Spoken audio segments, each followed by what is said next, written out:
ناصر صاحب، یہ ایک بڑی امپورٹنٹ چیز یہ ہوتی ہے کہ جب کوئی واقعہ ہو تو پھر تحقیق کی جائے، انتظار کیا جائے، لیکن وہاں پر جو ان کے تجزیہ کار اور ان کے جو اینکرز اور یہ سارے کا سارا میڈیا ایک سمجھیں کہ ایک انٹرٹینمنٹ ہے ان کے لیے. جیسے ہذیان بکنا آپ شروع ہو جاتے ہیں، آپ کو اندازہ نہیں ہوتا. میں ان کو دیکھ رہا تھا، وہ جنرل بخشی ہیں ایک، وہ ایسے جذباتی ہوئے تھے جیسے ان کا بس نہیں چل رہا تھا کہ وہ ابھی پاکستان پہنچ جائیں. تو یہ کیا بغیر تحقیق کے، یہ تو ایک بنیادی اصول ہے کہ کوئی واقعہ ہو 5 منٹ بعد، آدھے گھنٹے بعد آپ کیسے اس کو کنیکٹ کر سکتے ہیں ود پاکستان. یہ تو لگتا ہے کہ ایک پورا سوچا سمجھا ایک منصوبہ ہے جس کے تحت وہ ایسا کر رہے ہیں. بسم اللہ الرحمن الرحیم. اللہم صلی علی محمد و آل محمد. دیکھیں، یہ تو ان کا ایس او پی بنا ہوتا ہے نا کہ کوئی بھی واقعہ ہو اور اس کا الزام پاکستان پہ، ہماری یہاں کی لا انفورسمنٹ ایجنسیز پہ، فوج پہ، آئی ایس آئی پہ اور ان پہ لگا دینا فوری. وہ آپ کو نظر آئے گا کہ کوئی بھی. اصل ایشو یہ ہے کہ وہ پوری دنیا میں جو ہے نا، اس کا یہ جو چہرے سے نقاب جو ہے نا اتر چکا ہے انڈیا کا.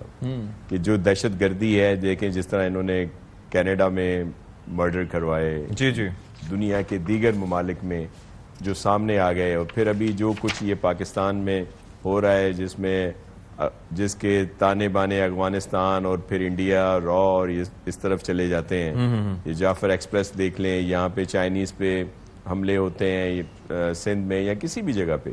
تو یہ سارا چیزیں ہیں جو اب آشکار ہو چکی ہیں ایسے. اور یہ بھی رہا ہے کہ جب بھی کوئی فورن کوئی بھی ڈگنیٹری وہاں پہ آتا ہے تو اس وقت کوئی نہ کوئی ایسا واقعہ جو ہے وہ رونما کراتے ہیں. کوئی نہ کوئی چیز آپ دیکھ لیں، پورا ٹریک ریکارڈ ہے، وہ نکال لیں کہ جب بھی کوئی اس طرح کی کوئی موومنٹ ہوتی ہے وہاں پہ تو کہیں نہ کہیں کوئی ایسی چیز ضرور کریں گے جس کا الزام وہ پاکستان پہ لگائیں اور خود کو وہ ظاہر کریں.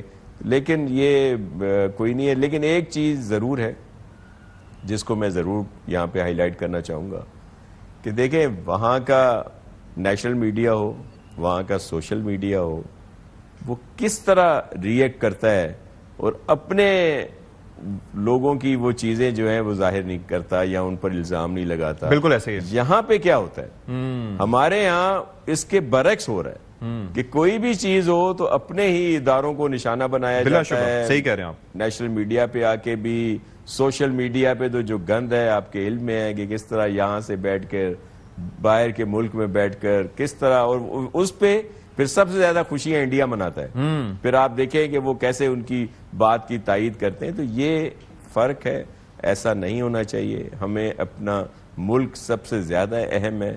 جس طرح ابھی آپ نے کہا یا خان صاحب، ولی خان صاحب نے کہا کہ سیاسی چیزیں اپنی جگہ پہ، لیکن ملک ہمارے لیے سب سے اہم ہے اور یہی پرائرٹی ہونا چاہیے. فوج ہے، ہمارے ادارے ہیں، ان کو اداروں کی پرائرٹی ہمارے پاس. ٹھیک ہے ناصر صاحب، اس وقت طریقہ کار کیا ہونا چاہیے؟ کیونکہ ہمیں کچھ آئیڈیا ہو رہا ہے، اندازہ ہو رہا ہے کہ ان کے مائنڈ میں کیا ہے. ظاہر ہے ایک ہزیمت کا سامنا کرنا پڑا تھا انہیں 27 فروری 2019 کو یا اس سے پہلے بھی.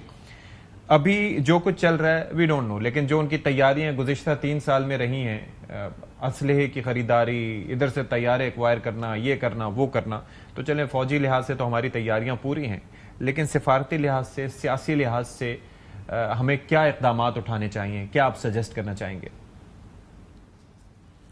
جی بالکل، بین الاقوامی طور پر ہمیں اپنا اسٹانس جو ہے اس کو اجاگر کرنا چاہیے، اور خاص طور پر جس طرح یہ الزام لگایا جا رہا ہے اس کو سیریس لیں، اور ہماری فارن آفس اور جو ہماری منسٹری ہے وہ پوری دنیا میں جا کے یہ بتائیں. اور خاص طور پر جو بھی جس طرح کی ان کی ساری سازش ہے وہ تو یہی ہے نا کہ امریکہ کے وہاں پہ آئے ہوئے ہیں لوگ، تو وہ انہی کو یہ باور کرانا چاہ رہے ہیں کہ جی دیکھیں یہی دہشت گردی ہو رہی ہے، یہ ہو رہا ہے، وہ ہو رہا ہے. تو وہاں پہ ہمیں اپنے سفارتی محاذ کو پراپر طریقے سے اپنا رول ادا کرنا چاہیے تاکہ یہ ہر جگہ پہ بات کلیئر ہو.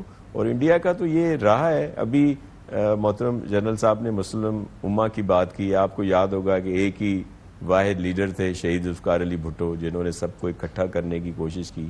اور پھر جو سب لوگ اس میں متفق ہوئے، پوری دنیا کے جو مختلف اسلامی ممالک کے سربراہان تھے، وہ اسلامی پھر سربراہی دیکھا کانفرنس کس طرح سازش کے تحت پھر ان کو نشانہ بنایا گیا، نہ صرف شہید ذوالفقار علی بھٹو صاحب کو بلکہ اسی طرح شاہ فیصل، پھر اسی طرح دیگر ممالک کے جو سربراہ تھے جو مسلم امہ کی بات کرتے تھے، ان کو پھر نشانوں. یہی میں صرف اس لیے بات کر رہا تھا کہ اس وقت پاکستان پوری دنیا میں لوگوں کی آنکھوں میں ہے، وہ کھٹکتا ہے، کیونکہ یہ واحد اسلامی ملک ہے جو ایٹمی طاقت رکھتا ہے بلا شبہ، اور اس وجہ سے وہ چاہتے ہیں کہ اس کو کس طرح کمزور کیا جائے. تو ایک تو ظاہر ہے معاشی طور پر، دوسرا ہماری سب سے اہم چیز جو ہے، جس طرح یہ ہمارے سرحدوں پہ یہ سارے دشمن ایک لحاظ سے بیٹھے ہیں بڑی معذرت کے ساتھ، کوئی اپنا ہو پرایا ہو، سب کی آنکھیں پاکستان پہ ہیں. کوئی بلوچستان میں سازشیں کر رہا ہے، کوئی کے پی کی سرحد پہ ہے تو وہاں سے کر رہا ہے. تو ان کی نظر میں کھٹک کیا رہا ہے؟ وہ ہے ہماری پاک آرمی جو مضبوط ترین ایک فوج ہے. اب وہ جس طرح دیگر ممالک کو انہوں نے کمزور کیا، اسلامی ممالک کو، عراق کی مثال لے لیں، لیبیا لے لیں، سیریا لے لیں، دیگر جہاں پہ فورسز کا عمل دخل تھا، ان کو نشانہ بنایا. بڑی بدقسمتی سے وہ یہی بات ہو یہاں. لیکن اس میں جب اپنے لوگ شامل ہو جائیں، اپنے لوگ بھی کرٹیسائز کرنا شروع کر دیں اور وہ کر دیں، تو یہ اس بات کو بہت سختی سے دیکھنا چاہیے اور ہم سب کو پاکستان کی بات کرنی چاہیے. اور پاکستان ہے تو ہم سب ہیں، پولیٹیکلی طور پہ سب کو مل جائے گا.